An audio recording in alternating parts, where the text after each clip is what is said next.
السلام علیکم ورحمۃ اللہ وبرکاتہ۔ میں امید کرتا ہوں کہ تمام سامعین و ناظرین بھی حمد سبحانہ و تعالی بخیر و عافیت سے ہوں گے۔ اس کلپ کے اندر میں ایک اہم ترین خبر جو ہے قادیانیت سے متعلق جو کہ فیصل آباد سے موصول ہوئی ہے، اس کو میں کور کرنے کی کوشش کروں گا،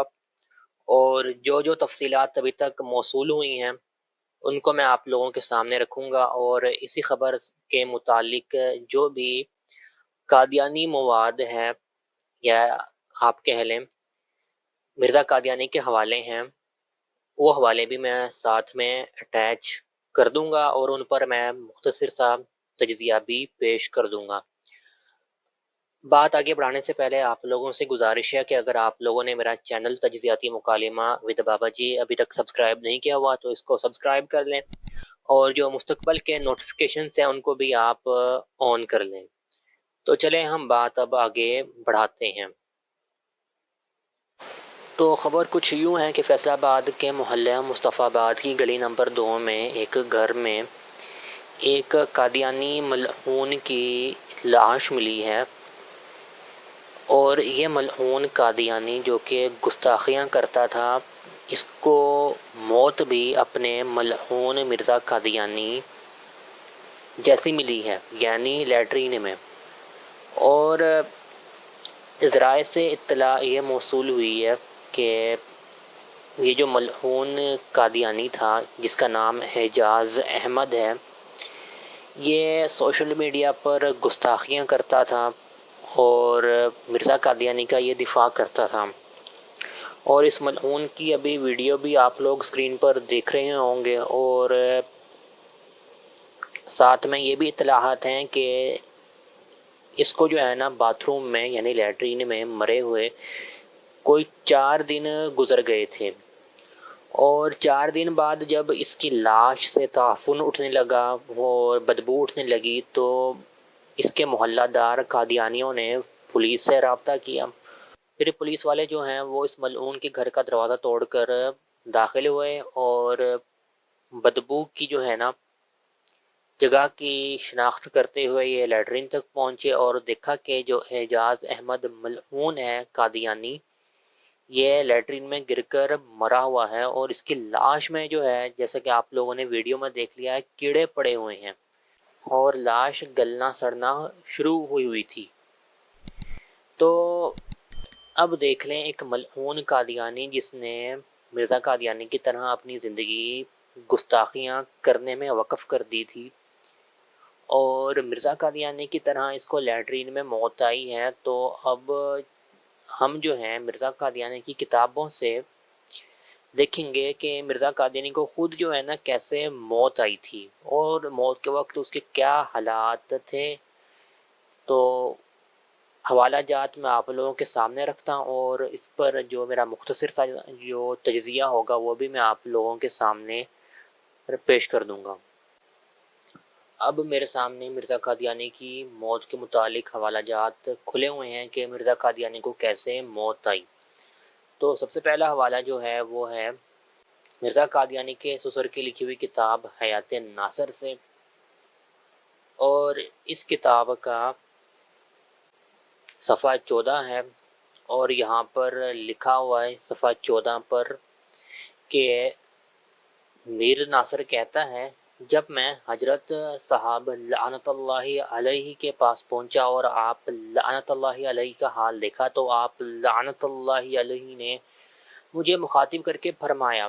میر صاحب مجھے وبائی ہیضہ ہو گیا ہے۔ اس کے بعد آپ لعنت اللہ علیہ نے کوئی ایسی صاف بات میرے خیال میں نہیں فرمائی، یہاں تک کہ دوسرے روز 10 بجے کے بعد آپ لعنت اللہ علیہ کا انتقال ہو گیا۔ تو یہاں پر آپ لوگ اچھے سے دیکھ سکتے ہیں کہ میر ناصر جو کہ مرزا قادیانی کا سسر ہے وہ کہتا ہے کہ جس رات مرزا قادیانی سے اس کی ملاقات ہوئی تھی، اس رات کے اگلے دن ہی مرزا قادیانی جو تھا وہ اس دنیا سے دفع دور ہو گیا تھا، یعنی جہنم واصل ہو گیا تھا۔ اور جس رات ملاقات ہوئی تھی اس کی مرزا قادیانی کے ساتھ، تو مرزا قادیانی نے اس کو مخاطب کر کے کہا کہ مرزا قادیانی کو جو ہے وہ وبائی ہیضہ ہوا ہے، یعنی کہ ٹٹی والی بیماری لگی ہوئی ہے، اور اسی ٹٹی والی بیماری میں ہی مرزا قادیانی کو موت آئی ہے۔ اور یہاں پر جو دوسرا حوالہ ہے وہ ہے مرزا قادیانی کے بیٹے بشیر ایم میں، اس کی لکھی ہوئی مرزا قادیانی کی منحوس زندگی پر کتاب سیرت الغبی سے ہے،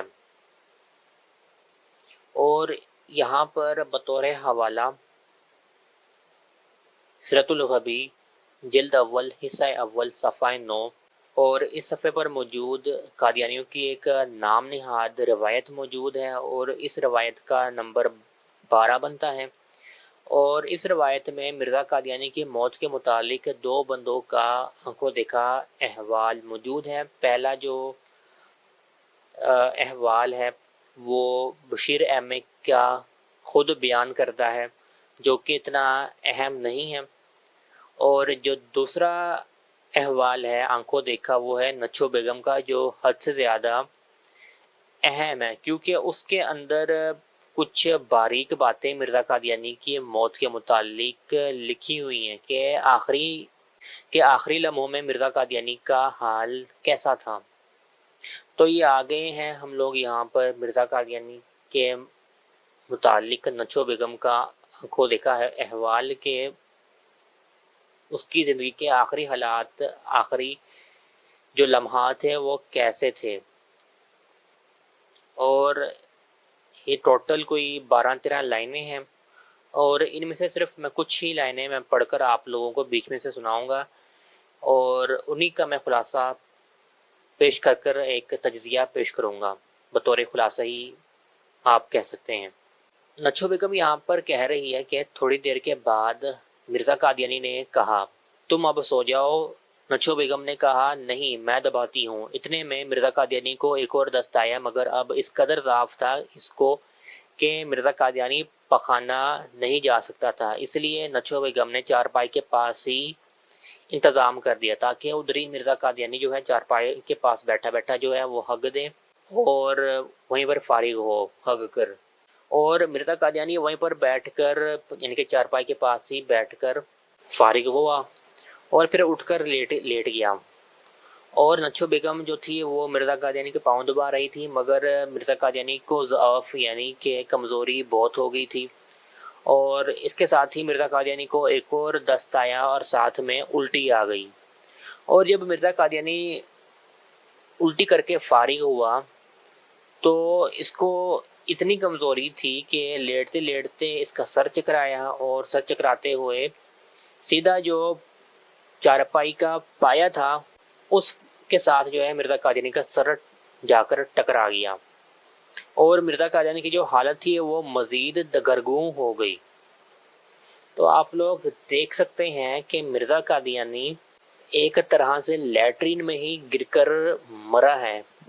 کیونکہ چارپائی کے ساتھ ہی مرزا قادیانی ہگ رہا تھا، موت رہا تھا، اور یقیناً اس نے اپنی چارپائی بھی گندی کر دی ہوگی ہگ کر موت کر، اور مرزا قادیانی اپنی ٹٹی کے اندر ہی لت پت ہو کر مرا ہے۔ اور جیسے کہ آپ لوگوں نے تھوڑی دیر پہلے وہ کلپ بھی دیکھ لیا تھا اس ملعون قادیانی کا جو فیصل آباد میں مرا ہے، وہ بھی لیٹرین میں ہی مرزا قادیانی کی طرح گر کر مرا تھا، اور اس ملعون کی ویڈیو سے آپ لوگوں نے بخوبی اندازہ لگا لیا ہوگا کہ اگر اس قادیانی کی اتنی بری موت آ سکتی ہے لیٹرین میں گر کر، تو خود مرزا قادیانی کی موت کتنی گھنونی ہوگی اور کتنی خوفناک ہوگی، اور جس طرح سے اس ملعون قادیانی کی جو ڈیڈ باڈی تھی وہ گل سڑ گئی تھی، اسی طرح آپ لوگ خود اندازہ لگا سکتے ہیں کہ لاہور سے قادیان جاتے ہوئے مرزا قادیانی کی جو منحوس ڈیڈ باڈی ہوگی وہ کس طرح سے گل سڑ گئی ہوگی۔ تو اندازہ آپ لوگ خود لگا سکتے ہیں۔ تو یہاں تک یہ کلپ تھا، میں آپ لوگوں سے اجازت چاہتا ہوں۔ وما علینا الا البلاغ۔ السلام علیکم ورحمۃ اللہ وبرکاتہ۔